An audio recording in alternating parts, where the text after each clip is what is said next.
Yeah, I guess we'll see. If it's terrible, I'm not going to forget that it ever happened. You want your content to be good. A couple ground rules here, like I said. So I'm going to monitor for hand raises. So if you guys hopefully you already know how to use the hand raise function in Zoom. This is like month 8 of Zoom. You guys give me a thumbs up if you know how to use the hand raise function already. Awesome. Thank you. I prefer the reaction thumbs ups. They're a little bit easier for me to monitor. So when I ask for thumbs up, please use those. So if you have questions during Brad's piece, just do a hand raise because I'll be watching out for that. That's the first thing. The general structure today, Brad's gonna go for, I think we said 20, 30 minutes, but whatever he feels comfortable with. Like always, we have till 5. I'm then gonna ask a series of questions. I've prepared a few questions, then I'm going to open it up to you guys if you have questions as well. So we'll stick with the hand system for that. That is that. The only other things that I wanted to announce are 2 class things. So the recording for the Digital Marketing Symposium has taken longer than we had hoped to get up. So that's still coming. If you are somebody who was not able to watch in person, that is, I'm going to spotlight myself here for a second. That's fine. Let me know if you need an extension. I will give you guys a little bit more time because it's taken so long to get that recording up. So that is that. The other thing is I will post the final project on Canvas tomorrow.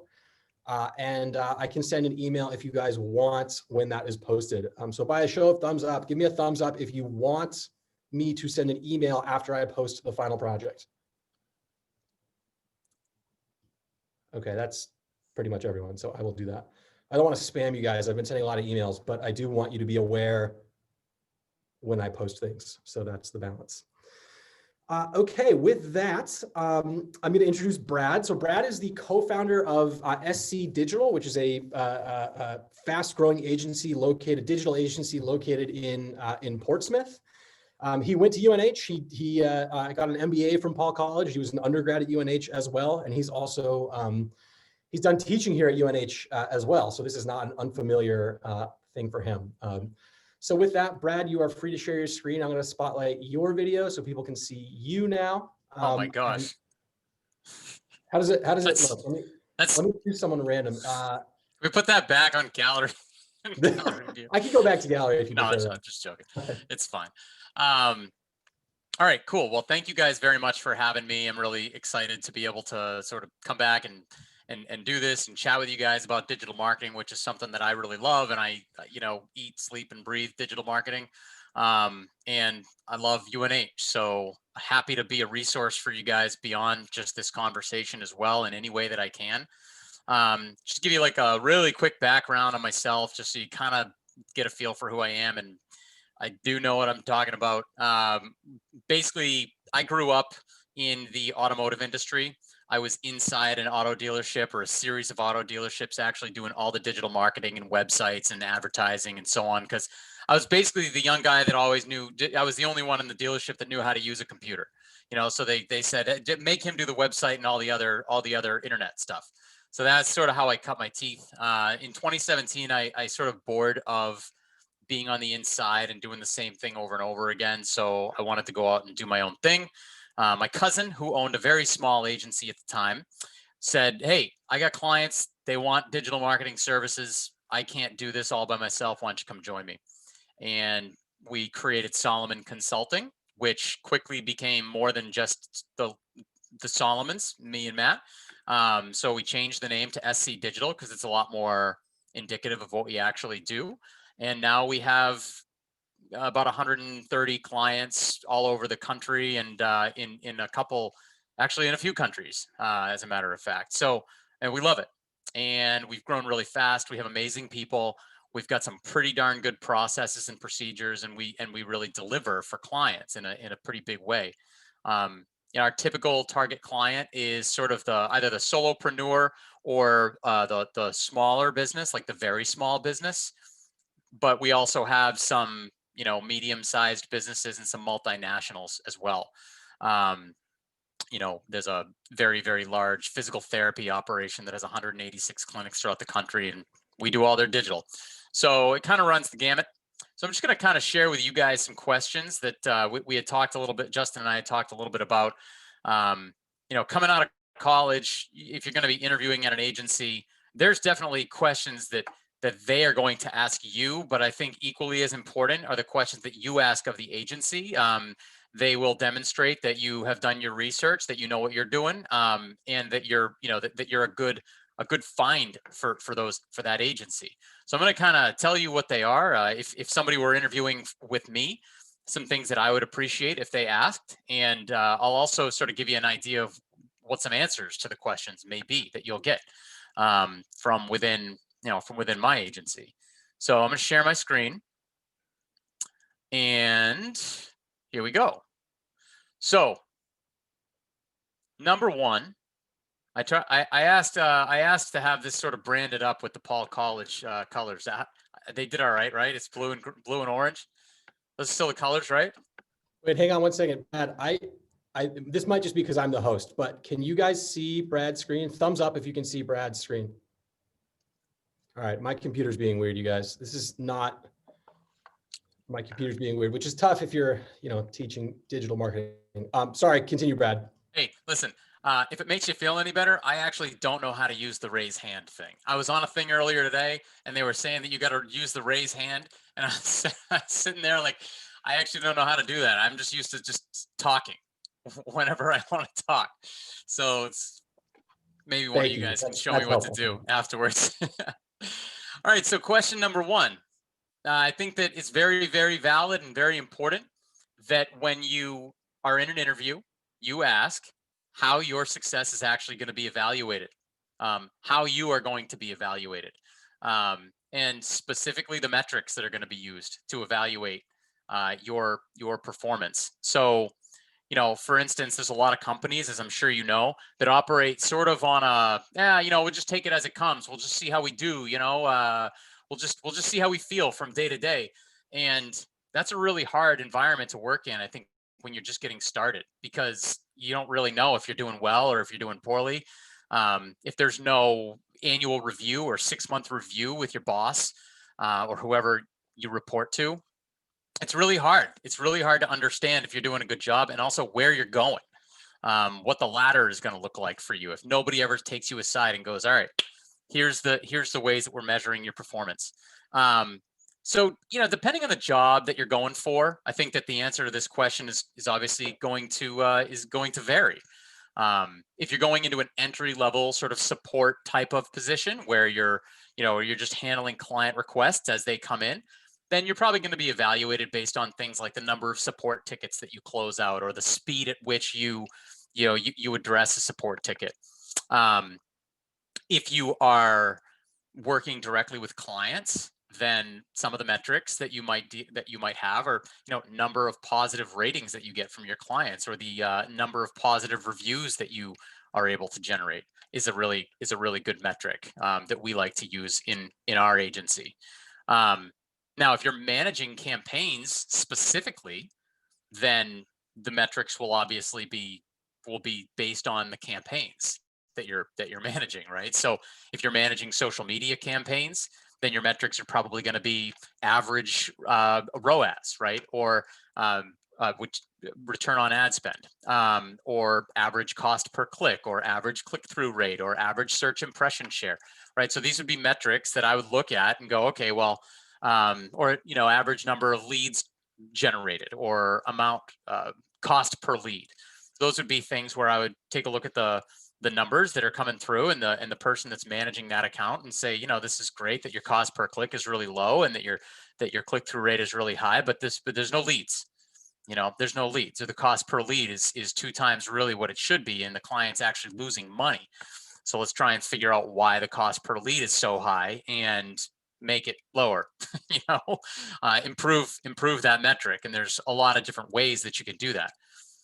The problem is that if you don't know what your cost per lead should be, and I don't know what your cost per lead should be, then all that happens is the client loses money, and then they cancel. Then they end up canceling because they're losing money, and that's never good. And employees leave because they don't really know why they're being spoken to, because they were never given the appropriate expectation. So it's important for the agency to sort of have those types of barometers type of metrics under control and to share them with you so that you know what you're being measured against. Brad, And you know, I do think that it's important for an agency, and you should ask for this, by the way, because most agencies won't do this.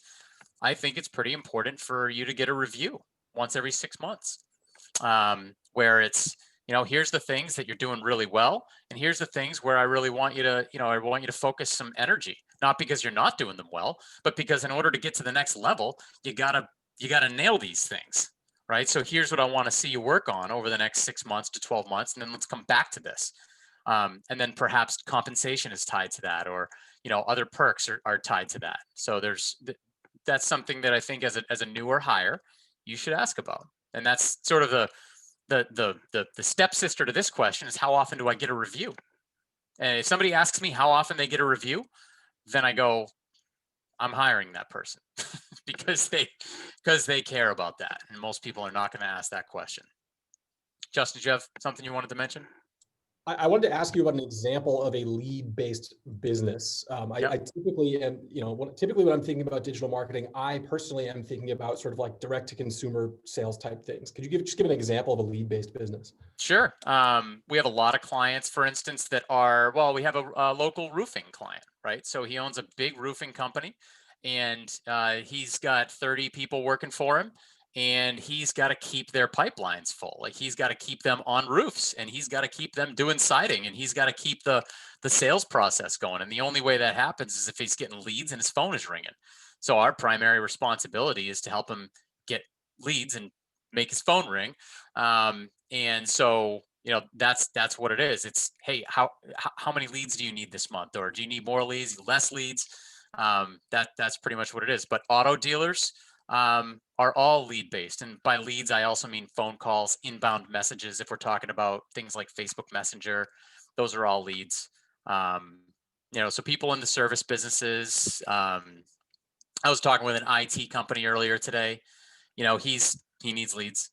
So it's mostly like business to business, but you know, that gives you an example. But for business to consumer, yes, purchases, right? Adds to cart, conversions. Those are the kinds of things that are really important for a consumer brand. And let's see, I'm gonna go like this because the other day when I was doing this, it was skipping slides on me. So I'm just gonna go this way. How many clients will I be working with on a daily basis? So depending on how your agency is structured, you may be with 1, 2, 3 clients, and those are your babies. Like that, you know, if you're an account manager, you know, you're pretty much babysitting them, and they're good sized clients. So it's on you to make sure that they're just happy and that they continue to pay the bill, right? So you're sort of the conduit between the client and the creatives who might actually be doing the work, or, you know, the people that are actually executing on the campaigns.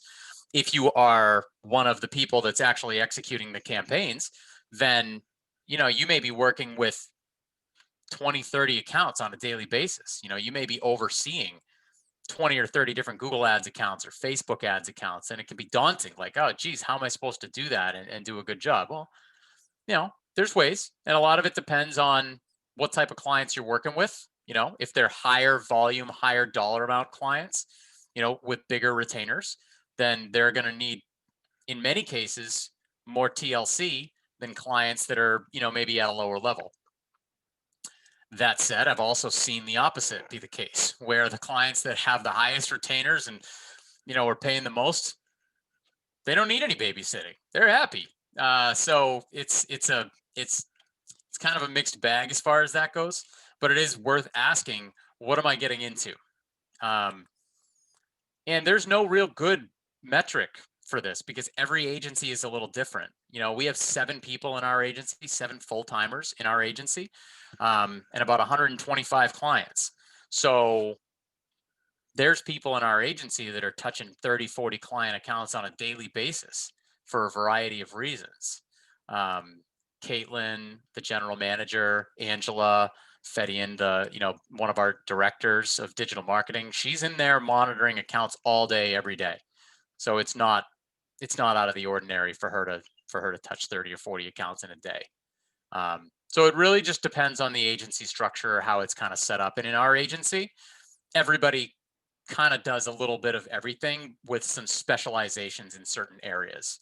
For instance, there's certain people that I won't necessarily put them in front of a client because that's not their skill set. But I'll have them running Facebook ads all day long because that's what they love doing and they're lethal at it. But to put them in front of a client would be completely out of their comfort zone, and I don't want to do that. So it's just good to know. It's good to know the answer to this question.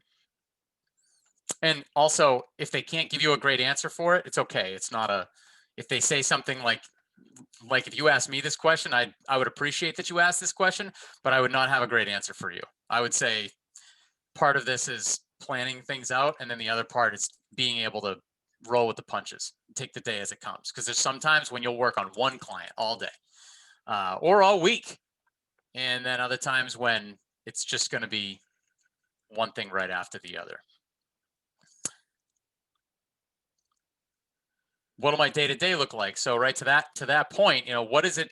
What obviously the obvious things, like what time does the day start? What time does the day end? That's the regular stuff. But truly, what are my tasks going to be? How am I going to know what to do when I sit down to work? Whether it be go to an office or sit down at my computer and turn my Zoom on, or whatever whatever you're doing. How am I going to know what to do? In our agency, we have something called Asana, and you guys may use it too. It's a task management software, and it gives us the ability to very easily and efficiently delegate certain tasks by client to different people within the agency and schedule them out to make sure that it's just always done. And you can view all these things by calendar, by list, and I'll show it to you guys in a second. Many of you guys, has anybody used Asana before in here? I would imagine that maybe some people have used it before. I'll show you what it looks like either way. And then the other piece is just the communication, right? So if I need help, who do I go to? Am I in charge of actually calling clients and asking them questions and making sure that they're happy, or am I primarily managing the accounts and not actually talking to the clients, but managing the creative side? So just try and get those things defined when you're on your interview. Number 4, what types of tools are you using? So I wrote down a few that we use. Slack being the first one, Asana being the task management. We also use HubSpot as a CRM. Anybody in here familiar with HubSpot or ever used it before? It's a really, really good CRM. You can do anything with it. We pretty much only use it for the CRM piece.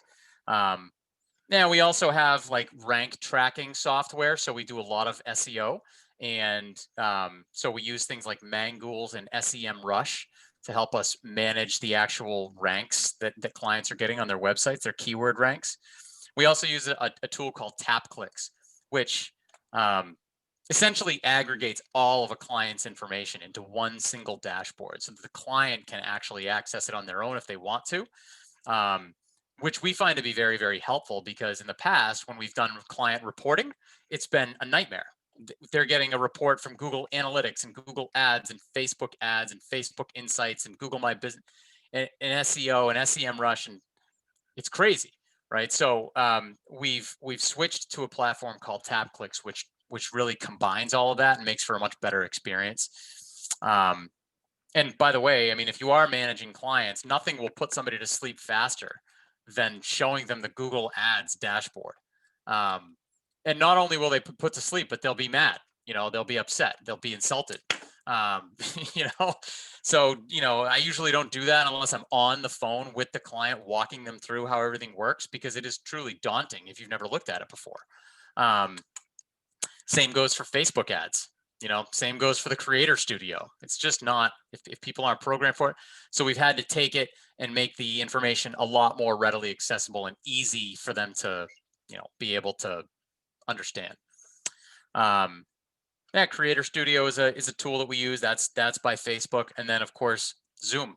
We're using Zoom a lot lately. So those are the tools. And as far as the amount of training that goes along with each one, don't get too hung up on it, but it's pretty important that if you're using a reporting platform, or if you're, if you're going into the back end of Google Ads or whatever the case may be, somebody has to teach you how to do it. Presumably, if you're going into a digital marketing space and you're going in and you're going to manage clients, or you're going to manage accounts, you've probably already done some of that stuff before. But if you don't know what you're doing, you got to ask. Don't be afraid to ask. It's much better to ask than, screw something up and cost somebody a bunch of money. Done that plenty of times, so it's not a fun conversation. And then number 5, what are the biggest challenges? So I wrote down a bunch. The biggest challenges that are going to be faced by a new person in the position. I think the biggest challenge that you typically are going to face in a digital marketing space is going to be setting appropriate expectations with clients. And that means what they should expect for results, and over what time period, and how often they're going to communicate with you, or how often they're going to be able to communicate with your team, how fast they're going to get responses. It's very important to set the right expectations for clients. Otherwise, they just, going back to the metrics piece at the very beginning, if they don't have appropriate expectations set, then that's really on you. And so if you haven't set them, they probably are going to over expect, and that's going to be an issue in the future. So definitely setting the expectations is big. Determining objectives and then implementing the right strategies to achieve those objectives. So in my experience, a lot of times people will call us or engage with us and say, I feel like I should be doing more social media, or I should be doing more Google stuff. I want to be better on Google. I want to be higher on Google. And that's fine. We can do all that, but it's not the right way to approach this. It's not really the right way to approach it. You have to first determine what is your ultimate objective. Are you trying to increase sales? Or are you trying to increase sales in a year from now, right? Are you trying to increase your email list? You're trying to increase followers to your website, trying to, increase the number of Google reviews that you have, or decrease your employee turnover, or, what ultimately you're trying to do. And by the way, be specific, because just increasing sales or increasing clicks or increasing leads is not good enough. Attach a number to it and attach a time limit to it. I want to increase my leads by 30% by the end of 2021. And all right, great. Now we can start talking about the actual strategies and tactics to use to get you to that.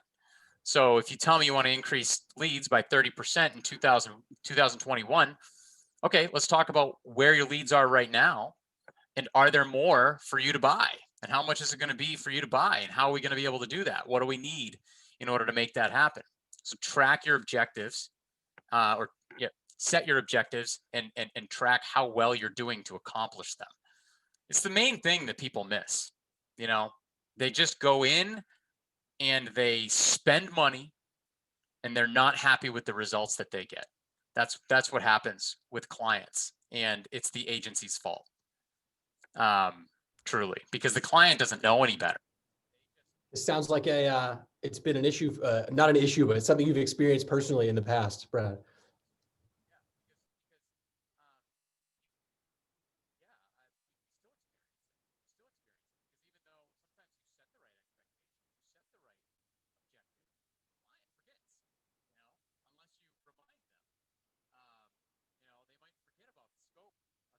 Agreement unless you remind them, right? So it's very important to set those things up ahead of time, and to be completely honest with people and say, listen, this is marketing. There are no guarantees. There is no guarantee that you're going to sell anything from this. However, if anybody can do this, we can do this.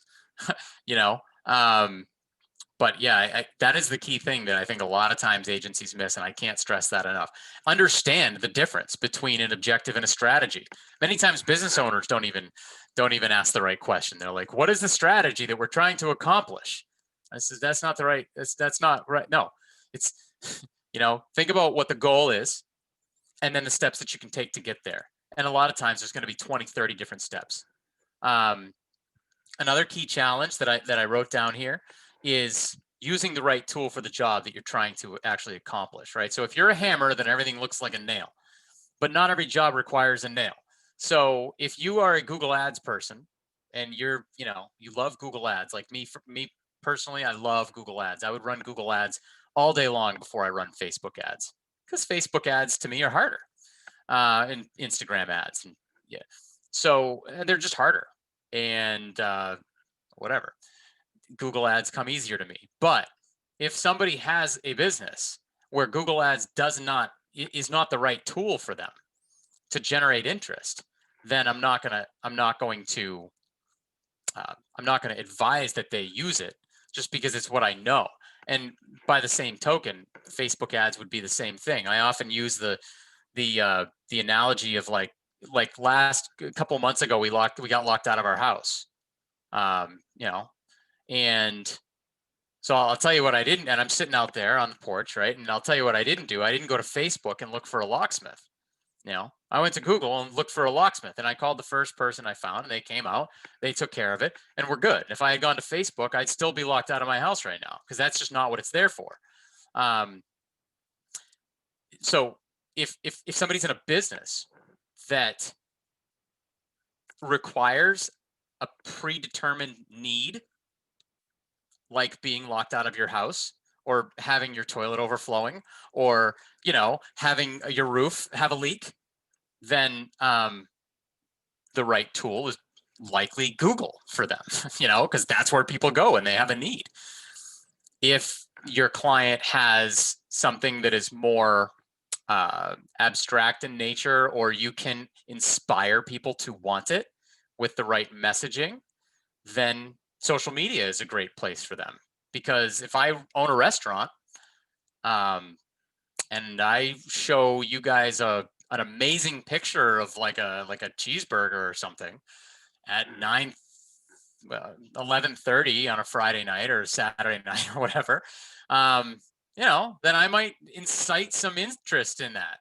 But you're probably not going to Google looking for a great place to find a cheeseburger, because you sort of need that inspiration. So I think it's just important to really interview your client and understand what the right tool is for the job, and then know what tools you have available to you. And we can get into that in a little bit more detail if you guys have questions about that. But there's just so many digital marketing tools. It comes down to what the client's objective is, what their budget is, how long they're willing to agree to a contract with you. Like I won't do an SEO contract if it's for less than 6 months, because it's simply going to be a waste of time. Everybody's. So there's a lot of things to consider there, but certainly understand that different tools are required for each thing. And then so Katie Estabrook, who works at our agency, she put these together, and I thought that she'd be perfect to put them together, because she just graduated last year, came to work for us, and she went to UNH. So I said, can you give me a quote, or like anything that you thought was interesting, or anything that you were surprised by. So here it is. I'm not going to sit here and read the whole quote, because I hate when people do that, but I'll leave it up on the screen. You guys can read it if you want to. And Justin, I think you mentioned that you had some questions, and certainly if you guys have any questions about anything I've covered, please let me know. I'm usually better when I'm answering questions on the fly than I am in presentations. So hopefully I can help. No, Brad, I think this was super helpful, and especially as these are mostly seniors, all these students. Oh, sweet, awesome. Thumbs up if you are a senior. Reaction, thumbs up if you're a senior. Just about everybody. Fantastic. Awesome. So I think that these are probably super relevant questions. I don't know that everybody in this room wants to be in digital marketing, but I think that a lot of people will find themselves in a position like you did, Brad, where they're not necessarily entering into a digital marketing role, but they wind up being the young person in the room, and they wind up for that reason getting digital marketing things assigned to them. Right. So I think that all of this is super useful. So students, I'm going to start off with a series of questions. If at any point you have a question you want to ask, I'll ask you guys to raise your hands. If not, then when I finish my questions, I'm going to ask you guys to ask a couple of questions, because I want I want you guys to be participating, even though we're no longer physically together. So the first question that I have, Brad, for you is, this is a question that I just, it struck me while you were speaking. A lot of the things that you talked about here, so, for example, how often am I going to be evaluated? How many clients am I going to be working with? They struck me as questions probing whether or not this organization has a defined role in mind for you. I took a job after college in consulting. This is before I obviously started my PhD, and the role that I was brought in for was not well defined. And as a result, I sort of wound up floating around. This is not obviously necessarily a job market where every graduating senior can be really picky and choosy, but as people do have options, maybe they have a couple interviews or a couple offers, and especially as people move on from their first job, do you think it's a red flag if they don't seem to have a super tightly defined role for you? No, Question, not really. Not really, because like, for instance, when you have a young, scrappy, and hungry agency like ours, there's a lot of times where there is no predefined role. We know that we need dynamic thinkers, people who are willing to, and that's going to be the same with any startup, by the way. I mean, most startups are that way, and we're kind of a startup, I guess you'd say. So no, I don't know. I don't think that it's necessarily a red flag. It's going to make for a much more interesting day, for sure. I mean, if you go to work at an agency and there's 75 people in the agency, and you're an account manager and you're assigned 10 clients, and it's important for you to do this. I don't know. I could see how that might get a little bit monotonous after a while, but there's probably plenty of agencies that know how to mix that up and make that really interesting. In our agency, it's more so, here's the defined role, but just understand that most people become generalists over time because we're all on the same calls together. We're all talking about the same clients all the time. We're all learning how to speak the language. And quite frankly, if Angela's out sick and I really need somebody to go in there and add negative keywords to somebody's account, like, I kind of need you to know how to do that too, so I think it's not a red flag. A red flag would be more like if the owner isn't present under something like that, and if there's nobody for you to go to, and if it's really disorganized, and if you see that there's a lot of clients that are leaving negative feedback or sending upset emails, things like that, those are more red flags. But I wouldn't be turned off by that. Like, for instance, we just had a role that we ended up filling internally, and that role is primarily just staying in touch with our clients and managing our client base and making sure that they understand that we're not forgetting about them. We love them. We appreciate their business. And it's really easy when you grow quickly to lose that. I'm having a hard time getting people to stop sending me text messages when they need website updates. Because for years, that's what it was. And, somebody sends me a text message right now, what am I doing? I'm not gonna be able to deal with it. So we have things sort of in place to deal with stuff like that. But it's easy to have clients, get a little uneasy about that if you're not careful. So anyways, long story short, we wanted to bring somebody into this role. As it turns out, that person was sort of right in front of our face, and she was very deserving of a promotion. That was a well-defined role, but it probably would have blossomed into plenty of other things depending on the personality. Because when you're a young company, much of it is about what you have to work with, who you have. That's why if you guys go and you want to work somewhere, be a dynamic thinker. Try not to be too, don't get yourself painted into a corner. Try to become a little bit of a generalist, know a little about a lot. It's better than knowing a lot about a little, in my experience. That, Brad, that actually ties in pretty nicely with the second question that I had, which was, I'm going to sort of force you to collapse things down a little bit, probably, obscure some detail that you ideally would like to get into, as you were just talking about different types of agencies and things like that. But one decision that people have to make sort of early on, or at least to be thinking about, is if you want to go into the digital marketing world, are you going to go into client side, or are you going to go agency side? And so could you talk a little bit about some of the differences in, working in-house somewhere versus if you are working at an agency, especially for somebody early career? Yeah, that's a really good question. So first of all, I think, hold all else equal, like hold the money thing equal, hold the benefits thing equal. I mean, if you're in-house at a big established company and you're one of their in-house marketing people, there's nothing wrong with that. You'll probably get pretty good training. But the issue that I would see with that, honestly, as somebody new just coming out of school, is that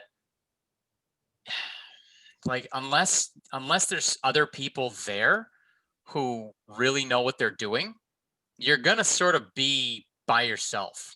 And one of the things about being in an agency is that you're there with 10, 15, 20 other super creative people who are constantly solving problems, and it's fun. So I think that, and I don't know that I probably shouldn't make this generalization, but there is definitely a feeling that the really good marketing minds don't work in-house. They work at agencies. You work in-house selling the same thing over and over and over again, and I think it would just get boring personally. Big brands, they probably have their own in-house marketing people that go to trade shows and all that kind of stuff, but they have agencies that come up with their concepts and that execute, and they have the best and the brightest minds. So I don't know, if I'm going straight for experience and I want to learn a lot quickly, I'm probably going to the agency first. That's where I'd go. Yeah. But again, if you have an amazing job offer on the table and you can be, a big fish in a small pond at a pretty good sized company, and you can be their go-to person that handles all of their marketing, then do it. Do it. And then you should probably look at outsourcing some of it to an agency, because an agency will keep you on the cutting edge of everything that you need to know. And that's really, I think, where the rubber meets the road, is being able to stay on the cutting edge. And too often companies, they lose that. They get stale, and in the agency world, you can't lose that, because you're going to have clients demanding of you over and over and over again that you stay on the cutting edge. So I don't know if that helps, but I'm also a little biased. Yeah, you do work at an agency, but it's going well at the same time. So that's it'd be terrible to have somebody who works at an agency and have them tell you, no, never work at an agency. So that's a good answer. But that's funny. It's like it is. I think it is. I think it is sort of a known thing that agencies tend to be where the creative really happens. So if you find that to be fun, then go find some agencies. There's plenty of them. I mean, you can throw a rock and hit 15 of them from where I am right now. Yeah, there's agencies everywhere. Yeah, there's a million of them in Portsmouth. Yep. My next question, what are the most common mistakes among your clients, like new clients that you see, that you find yourself over and over telling every client the same thing? Like if there's you said you're big in search ads, so if you want to take it in that specific domain, that's fine. But if it's more general, also, like what do you find yourself saying over and over to new clients? I'm gonna write down a few before I forget them.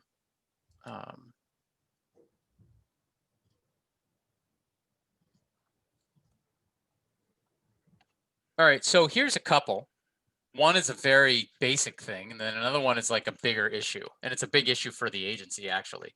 So number one is, I talk to so many clients that don't know their basic information about where they don't have a good handle on basic information about themselves on the internet. For instance, their domain name.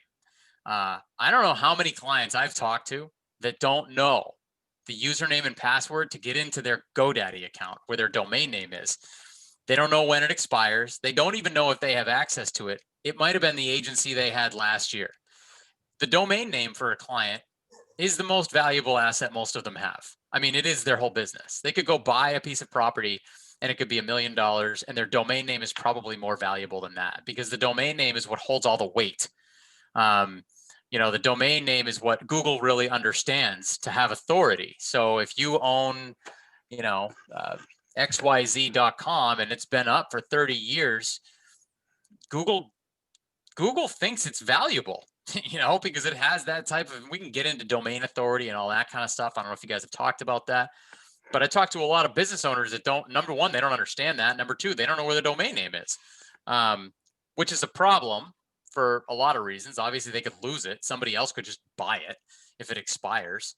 You know, number two, it's just, you just got to have that stuff under control. The second thing is not handling the business properly that comes in. So we were talking earlier about leads and about how we generate leads for clients. Well, many clients get leads, but don't actually know how to handle the leads. They don't handle them quickly enough, or they don't handle them professionally enough.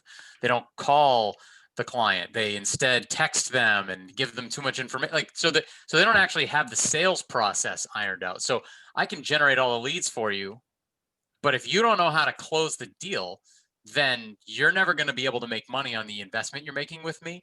And we sometimes think things like, oh, well, that's the client's fault. Well, yeah, except it's your problem, because they're going to cancel the contract if they're not making money. So you know, you need to, sometimes you got to help them with those kinds of things, or you got to provide them with feedback, so that they understand that, hey, listen, we're generating 100 leads for you. You closed 2 deals. Why? Well, they're not good leads. Well, it looks like, because we're tracking this, that you actually didn't even respond to 30 of them.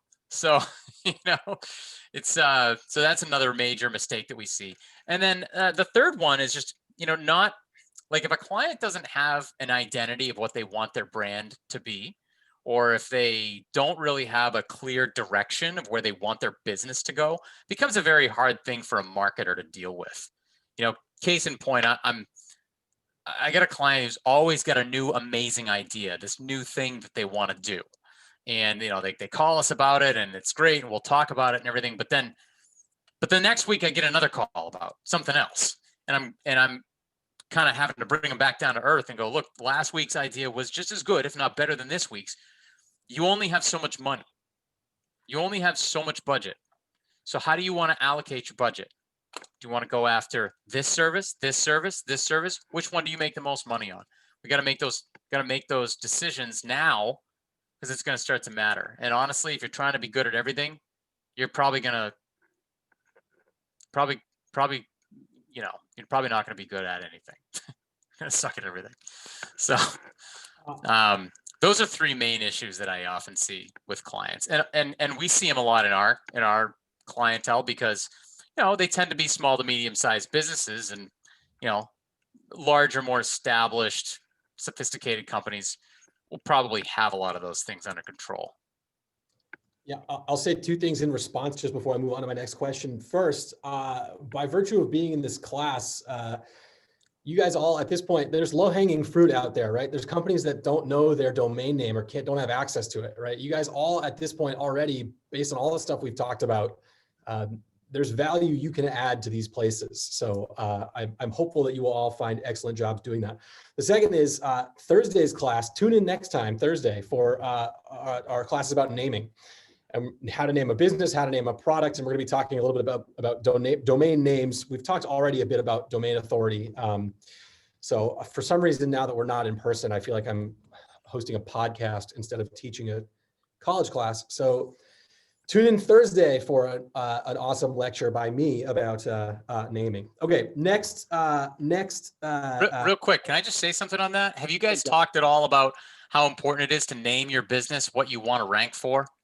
That's what we're talking about Thursday. Do you want to? I don't want to give it away. I don't want to give it away. No, that's we're gonna get into that. Do you want to speak about that, Brad? Yeah, I mean the best. So lots of clients start their business and they say, I want to call my business Blue Screen Roofing, you know, or something like that, right? And we go, oh, that's good. Hey, that's a nice name. But where are you located?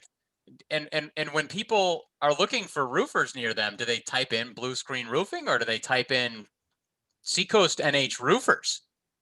And you know, if if you're trying to get business on the Seacoast, or if you're trying to get business in Portsmouth or Durham or whatever, consider the fact that the city and the state in your name, the name of your site, the main title tag, is the most valuable real estate on your whole website, period. So if your title is what you want to rank for, you're instantly going to get more traffic almost immediately, in a lot of cases. So, I believe that if you're in a competitive industry and there's a city and a service available that you can buy on the domain exchange, and then also if you can name your business that, like, you're going to do well. For instance, for a long time, I worked for Portsmouth Used Car Superstore. That was where I started my career. It was an SEO love story. Perfect name. Because it was called Portsmouth Used Car Superstore.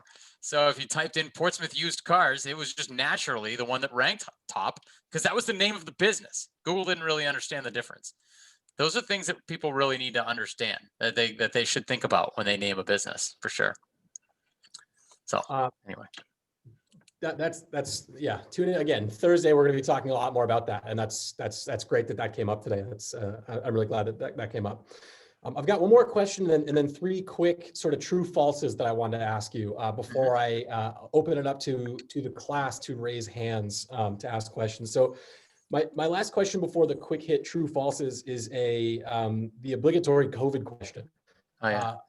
So how has COVID altered the digital landscape, and what do you expect to return to normal versus what do you expect to continue? My personal view. So I'm someone who studies human behavior, right? Like that's really what I get paid to do in addition to teaching, obviously. I tend to think that a lot of the behaviors that we've had are going to come back pretty quickly. I think that people are relatively short-sighted. People are really, really influenced by their immediate surroundings. And I think that once our immediate surroundings go back to normal, a lot of the old behaviors that we've thought are never going to come back are going to come back. With respect to digital, what do you see changing? What do you see staying the same post-COVID? Well, I can tell you that a lot of things changed for us around March. It was pretty scary to be in a business services agency like us and having all your clients go, we can't open anymore, so we can't pay you, because we can't make money. So that was challenging, but luckily everything has sort of come back, and it's been okay. I really believe we're going to be doing a lot more of what we're doing right now. No longer do you have to wait 3 weeks to get on someone's calendar because you have to travel to them, or because you have to take a plane to them, or there's just so many boundaries that have sort of been shattered because of this thing, and it's going to open things up a lot for certain people, and for other people it's, I believe, going to leave them sort of behind if they don't adapt. I talked to a lot of other agencies that they really like it when they can be, face to face with a client, face to face. And I'm going, I don't like that at all. I actually like when I can call a client and say, hey, can we hop on a Zoom call real quick in 10 minutes? I want to do a quick audit of your Google Ads account and see what's going on. Not even a client, maybe just a fresh lead. I can go in, I can screen share with them, I can see what's happening, I can point out a few things that they didn't even know existed. They can go, oh, yeah, how soon can we start? And we always could do that, but we didn't have to, so we didn't. And that to me is, I think, a big positive to what's happening here. So I don't know. I think that we probably won't go back entirely. I know that it's probably going to be harder to get me to an actual client meeting going forward, because it's just easier and better to do a Zoom meeting, in my opinion. And we probably won't open the office back up. I think we'll be virtual the whole time. We communicate more. Our employees like it more. They're more productive. And there's no reason to go to an office setting.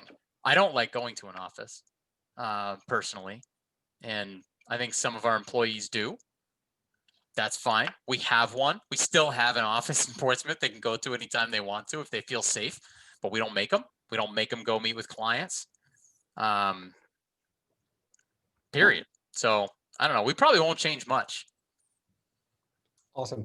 That's us. I don't know about the rest of the world, but Who knows? With there's reports that office space in San Francisco and New York is going to be vacant for years to come. Cheap money. Cheap. All right, I've got 3 quick true false questions for you. Okay. These are just random things that I have thought along the course of this semester, or that have come up in class, and I wanted to get your opinion on them. So just give a true false and like a quick justification. So true false, display ads are dead or dying.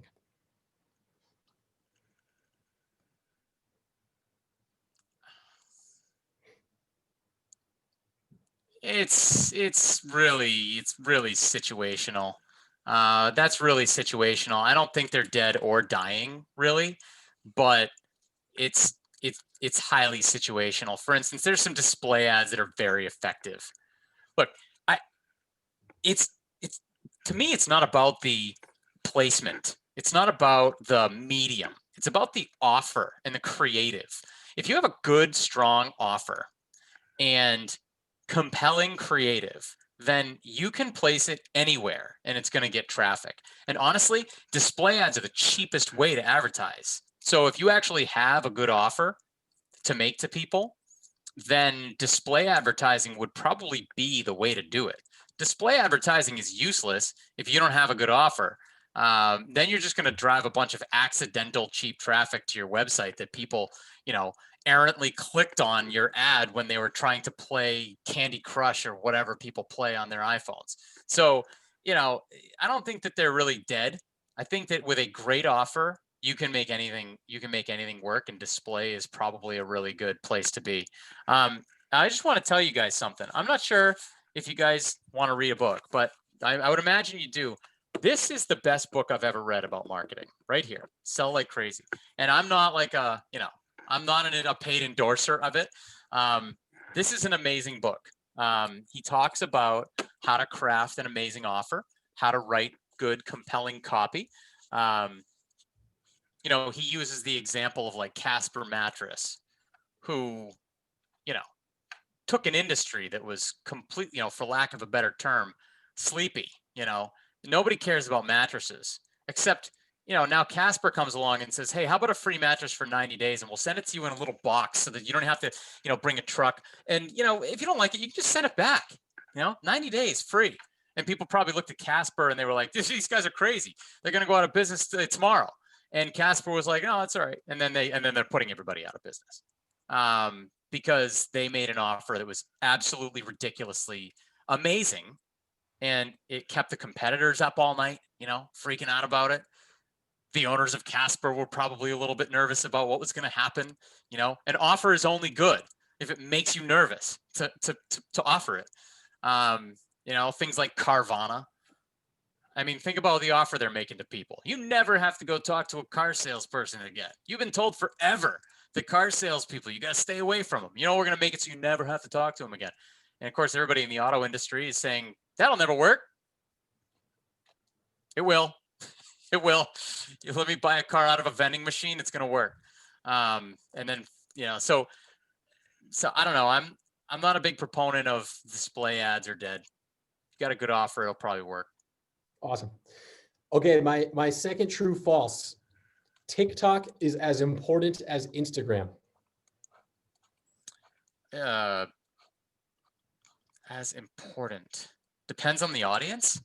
I think it really depends on the audience. There's some people that are doing really, really well with TikTok. I still can't figure out. I still can't get an accurate read on whether or not TikTok is like even safe to be on, or if they're stealing all of our information. I researched it again the other day because my daughters love TikTok. Like, we love watching cat videos on TikTok. So I actually got a specific phone with a specific phone number, and that's not tied into my Wi-Fi, and it's just so that we can watch TikTok videos. So I don't know. I think TikTok is pretty cool, whether it's probably not more important than Instagram yet, because I think Instagram has 800 million users. I don't know how many TikTok has, but it's probably going to be there soon. Facebook will probably buy them sooner than later. That's the pattern, huh? That's typical. Yeah. It's soon enough. I mean, Although it looks like Oracle's getting in on that action right now, but Yes, the social media giant Oracle. yeah, right. That's it for the questions I had. So I think that's, and even there you hit on something that we talked about earlier in this class, which is different advertising tools, different digital marketing tools, be it display ads, or, different social platforms, certainly, Pinterest, Instagram, Twitter, et cetera. Those are in and of themselves segmentation tools, right? It's a very different set of people using TikTok than using Instagram, than using Twitter, Facebook, all of that. So that is, again, something we've hit on. All right, at this point. I just want to touch on that a little bit. So a lot of times it's the same people, but the mindset is different, right? Mm. So I use TikTok, Facebook, LinkedIn religiously. Those are my three, right? Well, when I'm watching TikTok videos, it's because I'm with my kids, and I'm not. If you're going to communicate with me, it needs to be playful, right? It needs to be in a way that is, going to sort of go with what I'm already doing. If I'm on LinkedIn, I'm trying to do business, so if you're going to communicate with me, give me a piece of content to read.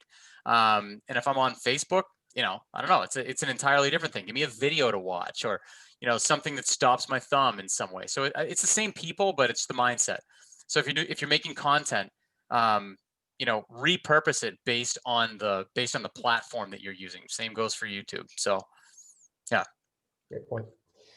All right, let's do audience student questions. If you guys have questions, please use the blue hand raise function. Where is this hand raise? So, all right, so Brad, if you go into participants, if you click the participants button, you can then click the hand raise button. Gotcha. Great feature for moderating this kind of thing. So Haley has her hand raised, right? Yep. Yeah. Haley, all right. I get this. Hi, thanks so much for doing this. This has been great. Yeah, sure. I love your background, by the way. My kids are doing Wicked in their theater class, right? So we talk about things you can do online now. So my kids are taking a theater class with somebody in Utah right now, and awesome. they're singing One Short Day. That's awesome. That's so anyways, cool. Sorry. No worries. So what I'm wondering is, what's something that you learned or did while you were in school that's significantly helped you in your career, or what's something that you wish you learned in school that you've had to sort of learn after? All right. So, oh man, there's a lot. So number one, the thing that significantly helped me the most, and please don't I don't want this to sound like I'm pitching the MBA program, but going and getting an MBA helped me the most. Not because it was anything specific that I learned, but because I sort of felt like it was, like it gave me the confidence to do things that I didn't really have before I had it. Like I got an MBA, so I can maybe go take a risk because I'm pretty sure that I'll always be able to land on my feet somewhere if it doesn't work out. Or I got an MBA now, so I kind of deserve to go to my boss and ask for more money. Like, I'm worth it. I've invested money in myself. I've invested time in myself, and I deserve to go ask for more money and a job that I like more. So I would say that was the single most important thing that I did all through college. And honestly, they all sort of fall. That was the biggest one. I'm sorry, that's not probably a great answer to your question. But like I never got. Okay, well, here's another one actually. Yeah, here's another one. I do have another answer to that question. The MBA is number one. Number two, and this is probably a little late for you guys, but I think the biggest thing that I did in college that in my undergrad program was I actually worked full time the entire time I was there. I mean, I brothered up at a fraternity my sophomore year, and second half of my freshman year. And that summer, I went to work as a sales manager at a car dealership. So I was up at 6 a.m, 5 a.m on Saturday mornings, going to work. And there's still guys outside my door playing beer can baseball or whatever, right? So my college experience was very, very different than I think a lot of people's was. And it kind of made me buckle down. And like the time that I actually had to be in class, I was in class, you know, because now it's like, all right, I'm paying for all this myself, number one. Number two, I'm taking time away from work. And I have no social life, right? Because, you know, pick two, school, social life, or work, you know? So I was like, I'm going to make it count. I'm going to make it good. So, you know, graduated summa cum laude and, you know, made a lot of really good connections and was asked to come back and teach every once in a while. So that was another big thing. Working all the way through college was pretty huge. And also getting to know Professor Miranda, Professor Pesco Solito, Bill Hassey, like all these amazing people that I met while I was going through UNH. They're people that I still stay in touch with. I could keep going, but you know, we don't have a lot of time. Let's go to Nate. Nate, you want to ask a question? Yeah, I thought it was just interesting. You mentioned that you don't really use your office right now, obviously because of COVID, and you feel like you won't need it as much in the future. So do you think your company will eventually just completely phase out your lease on the office and just go to all digital? Well, no, because the lease we have gets us 2 parking spots in downtown Portsmouth, in a lot, right? So we get clickers and you can go into the lot and park your car. And it is a fun little office that we can be in, that we could actually go to and meet with clients if we wanted to, or, you know, somebody gets kicked out of their house for the night, they can go sleep there. So we probably won't get rid of the office, but we probably won't go back to it like on a full-time basis. I say that. My cousin Matt, my business partner, really likes to be in the office, so he'll probably continue to use his. It just does better there. Gotcha. Thank you. Yeah, sure. I am also somebody who likes working in the office, and that's just like so much of what we touched on today. It's like people have different styles, and you know, like everyone was in the office for a long time, and obviously the office doesn't work for everyone. And now everyone's working from home, and obviously work from home doesn't work for everyone, especially if you have, you know, probably little kids and whatever. Yeah. So My truck has a Wi-Fi connection in it, and I actually prefer to work from my truck a lot of times. So yeah, there you go. There you go. Whatever works. Isabel, you were next up. Yeah, hi. Thank you for being here and speaking with us, first of all. But going back to the MBA program that you mentioned and how beneficial it was, I just kind of wanted to know how many years would you take between like your undergraduate and getting your MBA? Like how many years of experience would you give? And also following that, would you go to grad school for something more specific over an MBA? well, for me, first of all, good for you for wearing a mask. Second of all, I'm in a coffee shop. I can see that's good. You know, for me, it was different because I had worked, right? So I had sort of been in the workforce all through undergraduate school, and I had no intention of getting an MBA. I had no intention of going back until after being out of college for a little bit. Like, I think it was maybe 3 or 4 months, and a friend of mine that I had met at the fraternity that I was in said, yeah, I'm going to go back and get an MBA because, like, what the hell, why not? And it was in 2008, 2009. It was 2009. So I had a finance degree. There were no jobs for people with finance degrees in 2009. The world was completely turned upside down. The Dow was at like 6,500 or something. And, you know, so I don't know. I'd probably give it maybe a year, because you could also probably get somebody else to pay for it, if for no other reason than that. Go find a company maybe that is willing to pay for your schooling. I didn't have that, but you know, it all kind of comes out in the wash. So I'd probably give it a little bit before you just go directly into like the executive MBA program. And then what was your second question? I'm so sorry. I only wrote no down worries. Would you go to grad school like over getting an MBA? Oh, no, I mean, for me, it was just always, I just wanted to go back to, I really just missed UNH a lot, honest to God. I mean, that's really what it was. And I wanted to go back and learn more about business. So for me, it was MBA or nothing really.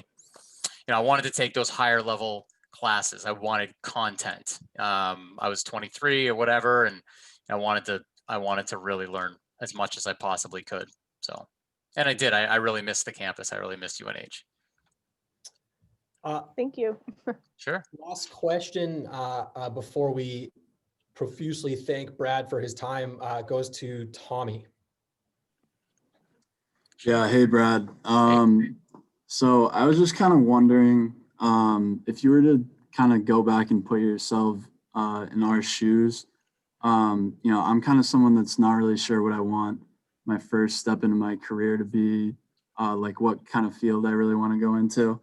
And I'm hoping that I'm not the only one in that boat, but I guess I was just wondering what kind of advice you'd have for someone that's kind of unsure of what they want to come after graduation. Do you have an idea of what direction you want to go, or particular things that you enjoy more than others? Like, are you like more finance person, or do you enjoy the marketing, or do you enjoy sales? Like, are there any major things that you like? Yeah, no, I think I definitely enjoy more like the marketing and sales kind of side of things. I had a sales internship, but it was this summer, and obviously everything kind of got derailed, and it ended up being all virtual. But I think definitely something where I'm, kind of interacting with people a little bit more, working together with people, that kind of thing. What was your internship? It was for a company in Portsmouth called Bottom Line Technologies. I don't know if anyone else has ever heard of that. I know Bottom Line. I interviewed there a little while ago, a long time ago, actually.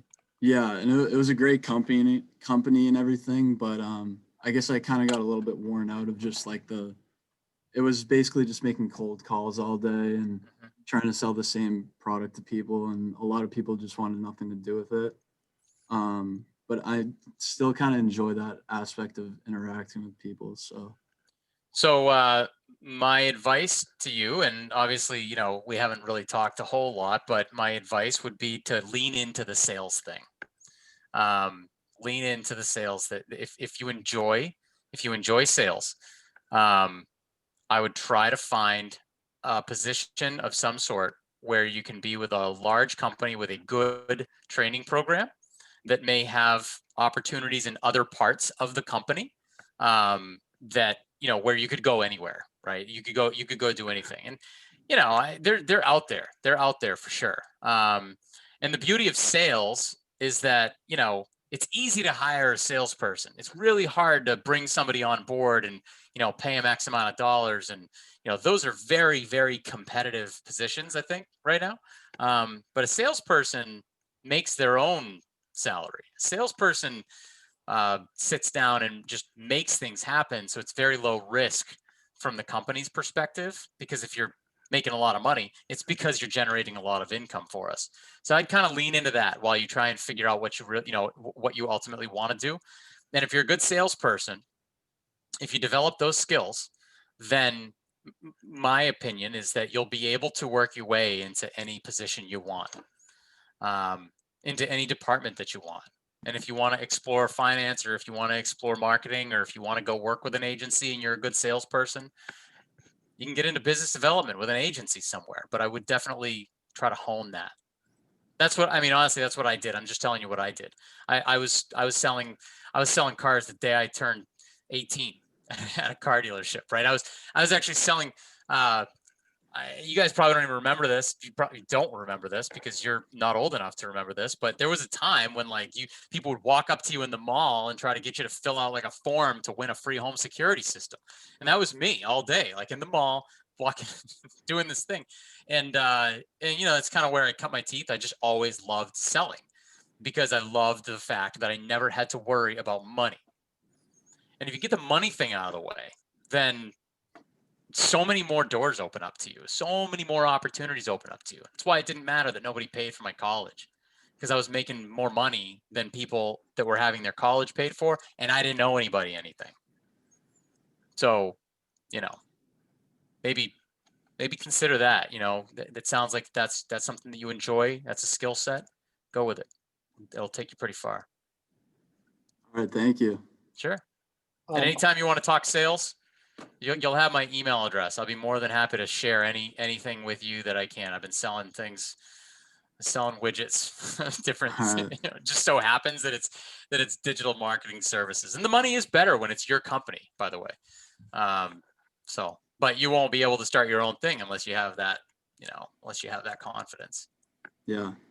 Thank you. Sure. All right. Well, it is 4:50. We've taken up over an hour of your time at this point. Oh, please. I'm glad. I'm happy to be here. Thank you so much, Brad. Thank you. Thank you. I'll have you to campus to guest lecture in my classes in the future, and I'll buy you Sure. a thank you coffee when that happens. Could we have everyone unmute and just do a round of applause? I don't know if this is going to work, but let's just see if it happens. You can use the emoji. You can use the little yellow emoji thing. Thank you guys so much. You guys are so lucky. UNH is such an amazing school. Glad to see everybody being safe. Keep up the good work. Thanks a lot. All right. Thank you guys all. I will see you guys all on Thursday, and Brad, we will talk soon. Sounds great, Justin. Thanks, everybody. Thank Have you. a good one. Thank you. Thank you. Bye. Thanks.